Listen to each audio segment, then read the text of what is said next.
భారతీయుడు 2 zero tolerance. నేను zero ఎక్స్‌పెక్టేషన్స్‌తో వెళ్ళా. జీరో సాటిస్ఫాక్షన్‌తో బయటకొచ్చా.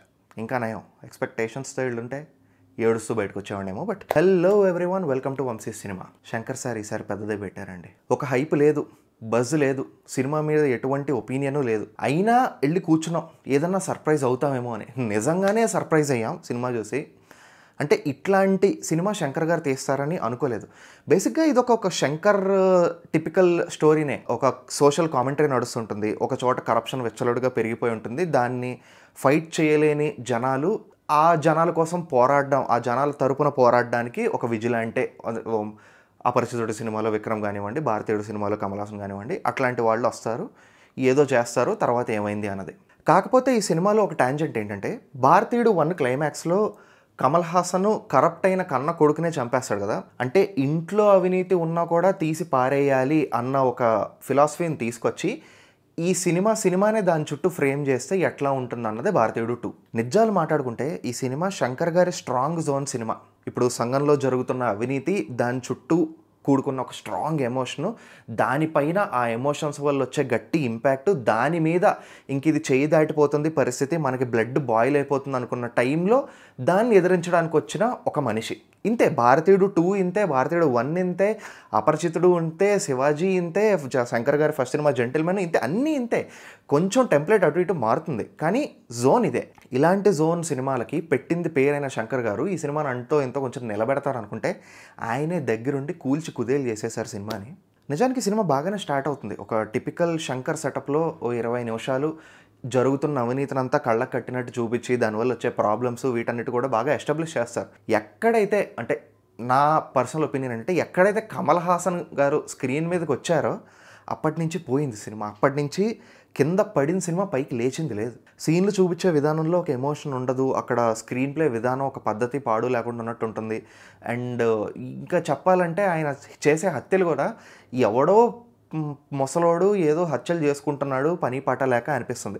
అండ్ హత్యలు చేసే విధానం కూడా బాబు క్రింజు మ్యాక్స్ మామూలు కాదు. ఇది కొన్ని హత్యలు కొన్ని సీన్లు చూస్తుంటే డైరెక్ట్గా సినిమాలోంచి దింపేసి దాన్నే రిపీట్ చేసుకుంటూ వెళ్ళారనిపిస్తుంది. కొత్త పద్ధతిలో చంపాలి, లేకపోతే జనాలకు కొంచెం కొత్తగా చూపించాలి హత్యలను అని చెప్పడానికి.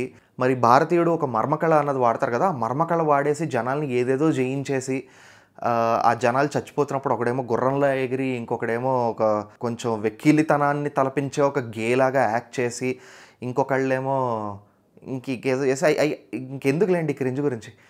వీటన్నిటినీ తీయటం వెనకాల ఉన్న ఉద్దేశం ఏంటో తెలియదు, కానీ ఇవన్నీ స్క్రీన్ మీద ప్రొజెక్ట్ అయిన విధానం మాత్రం స్క్రీన్ మీదకి తల ఎత్తలేకుండా చేసేలా ఉంటుంది. ఇందాక చెప్పినట్టు సినిమాలో ఎమోషనల్గా కనెక్ట్ అయ్యే సీన్స్ అసలు ఉండవు. ఉన్న 1-2 సీన్లు ఏమైనా ఉన్నాయంటే అవి సిద్ధార్థ్కి పడ్డాయి. సెకండ్ హాఫ్లో సిద్ధార్థ్కి ఒక చిన్న సీక్వెన్స్ ఉంటుంది.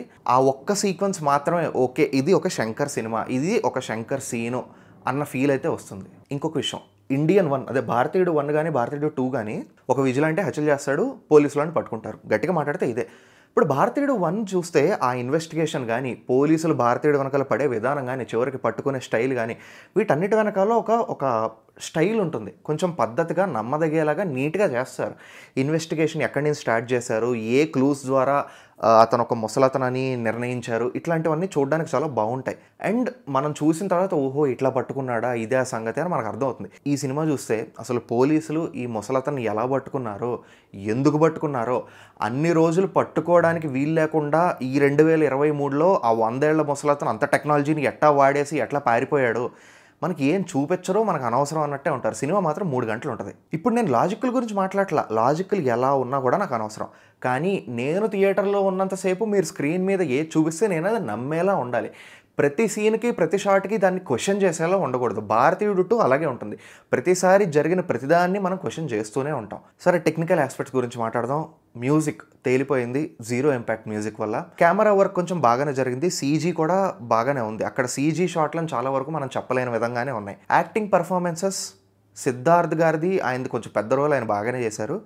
రకుల్ ప్రీత్ సింగ్ ఆవిడది 2-3 సీన్లో కనిపిస్తుంది, ఆవిడ కూడా పెద్ద ఇదేం లేదు. మెయిన్ లీడ్ కమల్ హాసన్ గారు, ఆయన చూపించడానికి, ఆయన ఎక్స్ప్రెషన్స్ చూపించడానికి పెద్ద ఏం లేదు. ఒకవేళ చూపించినా కూడా ఆ ప్రాస్థెటిక్స్లో మనకేం కనపడలా. One of the biggest minus in Kamal Haasan's thing is ఆ ప్రాస్థెటిక్స్ అండి అసలు 1996లో వచ్చిన సినిమా కంటే 2024లో వచ్చిన సినిమా మేకప్ అండ్ ప్రాస్థెటిక్స్ బాలేవు కంపారిటివ్లీ. 27 ఏళ్ళ వ్యవధి మధ్యలో ఉన్న సినిమాలో ఏం చేశారయ్య అంటే ప్రాస్థెటిక్స్ ఇంకా వర్స్ట్ చేశారు. ఎడిటింగ్ చాలా వరకు ఓకేష్గానే ఉంటుంది, కానీ స్క్రీన్ ప్లేలోనే ఫాల్ట్ ఉన్నప్పుడు ఎడిటింగ్ సినిమాని పెద్దగా సేవ్ చేయలేదు. ఫైనల్గా శంకర్ గారి విషయానికి వస్తే ఒప్పుకుంటాను, కాన్సెప్ట్ కొంచెం అవుట్డేటెడ్గానే ఉంది, కానీ ఎమోషన్ అనేది ఎప్పటికీ అవుట్డేట్ అవ్వదు కదా. ఇప్పుడు ఇందాక చెప్పినట్టు సిద్ధార్థ్ గారికి ఒక సీన్ పడిందని చెప్పాను కదా, ఒక సీక్వెన్స్, అందులో పలికిన ఒక ఎమోషన్, ఒక ఎమోషనల్ వెయిట్ ఏదైతే క్యారీ చేసిందో ఆ సీను, మిగతా సినిమా అంతా ఆ ఎమోషనల్ వెయిట్ క్యారీ చేసే స్కోప్ ఉన్నా కూడా రైటింగ్ గొప్పగా లేకపోవడం వల్ల, రైటింగ్ అండ్ ఎగ్జిక్యూషన్ గొప్పగా లేకపోవడం వల్ల సినిమా చతికిల పడిపోయింది. లాస్ట్లో భారతీయుడు పార్ట్ 3 కోసం ఒక చిన్న ట్రైలర్, ఒక 2 నిమిషాల ట్రైలర్ అయితే వేశారు. అది చూడడానికి బాగానే ఉంది, బట్ తెలీదు. ఈ సినిమా చూసిన తర్వాత దాని మీద ఎక్స్పెక్టేషన్స్ అయితే లేవు, బట్ చూద్దాం. ఇదండి భారతీయుడు 2 ఆర్ ఇండియన్ 2 సినిమా మీద నా రివ్యూ కమ్ పర్సనల్ ఒపీనియన్. ఈ వీడియో మీకు నచ్చితే లైక్ చేయండి, అండ్ వీడియో మీద మీ థాట్స్ని కామెంట్స్ ద్వారా చెప్పండి, అండ్ మన ఛానల్కి సబ్స్క్రైబ్ చేయండి. ఇంకొక వీడియోతో ఇంకో రివ్యూతో మళ్ళీ కలుద్దాం.